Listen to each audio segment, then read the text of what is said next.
Good evening and thank you so much for joining us. You're watching the 9 at Night. I'm Stephania Jimenez.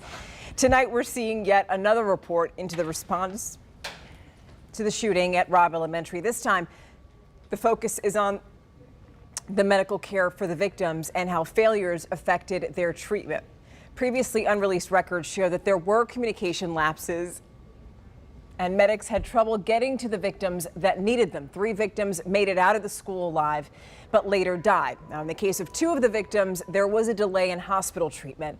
The Texas Tribune reports that 9-year-old Jackie Casares, was likely alive for more than an hour before she had been shot. Knowing that they had a chance to live, possibly, God only knows how many of them, and yet all the resources are outside. So now a San Antonio doctor who treated some of the victims says the report is missing something. A senior trauma surgeon at University Hospital is telling us that he believes the medical teams in Uvalde did the best they could following the tragedy. The amount of damage that's done, particularly in vital areas of the body like the head, neck, chest, abdomen, pelvis, it's unlikely to be saved even if you're right outside the operating room. Now, that was Dr. Stewart. He also says that based on the patients that were transferred to their facility, life-saving measures like stopping the bleed and blood transfusions really made a difference in saving more lives. There was a milestone today that nobody wanted to mark. Today marks 1 year since 3-year-old Lina Khil disappeared from the playground at her apartment complex near the medical center. Now, what you're seeing right there is the last known footage of Lina on December 20th of last year. San Antonio police released it today.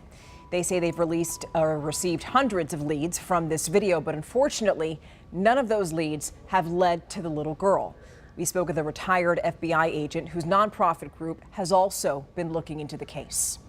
It's a very difficult case, and the more time that passes, the less, I guess, likelihood of finding her becomes a little more remote. Less leads come in. Now, Crime Stoppers has offered a $50,000 reward for any information leading to criminal charges in Lina's case.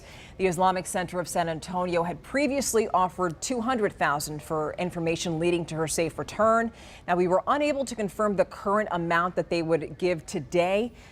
By the way, if you have any information on this case, anything that you know, you can call SAPD's Missing Persons Unit. That number is 210-207-7660.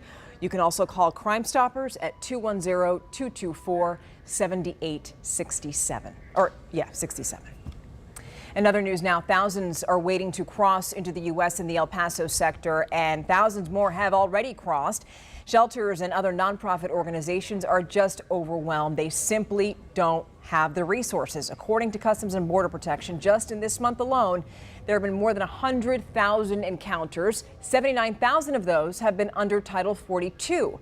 If that policy ends, many think that more people will cross over. We spoke with Congressman Henry Cuellar, who says that Title 42 is not an immigration issue. It was a health order that was used to slow down the number of people crossing into the U.S. during the pandemic. But we're trying to look at what really works. So last week, I sat down with Tony and I sat down with the CBP leadership in D.C. to say, hey, look, listen, what can we do to put things in place that can be humane, that can provide the migrants a respect and dignity, but at the same time, we follow the laws that we have in our books. And that's what Tony and I have been doing. Now, the congressman says he's hopeful the extension is going to give the federal government extra time to get a policy in place that helps everyone. The unofficial start to the San Antonio Rodeo is going to look different this year, and that's because Cowboy Breakfast 2023 was canceled. The foundation made the announcement today. Last month, if you remember, we reported the annual breakfast was at risk of being canceled because there weren't enough scholarships or funding. Now, in a statement, the foundation said in part, quote, "We were unable to meet our timeline to pull the logistics together to implement the 2023 in-person event," end quote. However, they are planning to have an event for 2024. All right, now let's take things outside. Here's meteorologist Adam Caskey with your forecast. More of the same tomorrow. Fog in the morning, 40 degrees by the afternoon. A little bit of sun at 56. Not much of a breeze. Thursday, that's our transition day. Arctic cold front hits by the early afternoon. We'll make it to 62 degrees around noon 1 p.m. Then the temperature plummets. Wind picks up 40-mile-per-hour gusts. I think a good 30-degree drop from about 1 p.m. to 6 p.m. on Thursday. And that's going to set the stage for upper teens by Friday morning with a gusty wind. So at times Friday morning, it could feel like it's down in the teens. However, nothing but sunshine. Warm and above freezing, mid-30s Friday, Christmas Eve, cold morning, low 40s by the afternoon, Christmas Day. Yeah, chilly in the morning at 24. But sunny and 51, no travel problems across Texas, no precipitation, no snow, no ice, and no rain. Heard that? No rain. Now let's talk about the cold, though. The city's also taking steps to make sure the power stays on and people who don't have shelter have a place to go to stay warm during the upcoming cold spell. CPS Energy says that it's strengthened and winterized its plants.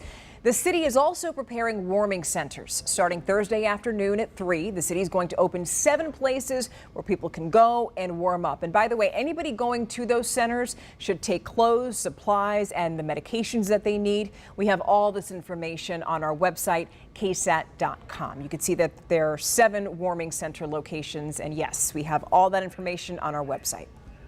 Now, San Antonio Water Systems is reminding customers to be ready for the temperature drop. SAWS says that it's winterized its facilities and is going to have staff working 24/7 throughout the city to respond to problems. But here's the thing. We still need to protect our pipes and our faucets at home. You can find foam insulation and faucet protectors at hardware stores. But even if you wrap pipes with rags or newspaper, that should be something. You could store tap water in clean containers in case there are any outages. By the way, SAWS also has tutorials on how to turn your water off at the meter just in case your pipes freeze. Hopefully that won't happen. So we all know this, when it gets super cold, people get desperate. Some people even use their kitchen oven to heat their homes, and that's a bad idea. 12 on your side's Marilyn Moritz shows us safer ways to keep warm. Safety experts agree you should never use your range or gas oven as a heater. But a new Consumer Report survey found 1 in 5 Americans with an annual household income of less than $30,000 and who have a gas range say they used it to heat their home in the past year. Not only is it a fire and burn hazard, but heating an apartment or your home with an oven that's on and open can emit dangerous pollutants and gases into your home. A gas range or oven used for heating rooms can cause a buildup of carbon monoxide in the house. Besides carbon monoxide, Consumer Reports found that gas ranges can emit nitrogen oxide levels that exceed indoor air quality criteria, especially with no ventilation. These gases can worsen asthma and lung diseases and increase the risk of asthma in young children. A safer heating option is a space heater, but choose one with an automatic shutoff in case it overheats or tips over, like this model from Comfort Zone. Space heaters should be at least 3 feet from anything that burns, like bedding or draperies. Extension cords in space heaters are a bad mix. The space heater should be plugged directly into the wall. Also, turn off and unplug a space heater when you leave, and never leave it on while you're sleeping. Marilyn Moritz, KSAT 12 News. Also, people struggling to pay their utility bills can get help. There's something called the Low Income Energy Assistance Program. And yes, we have a link to that on our website, KSAT.com. And yes, it's 9:09 right now, and I'm bringing in my godson, Austin Troche. He's here visiting us from North Florida. Thank you. And he wants to say goodnight. Just want to say the 9 at Night returns tomorrow. Have a lovely night and stay warm. Thank you for watching. Thank you. Thank you. Good night, everybody. Good night.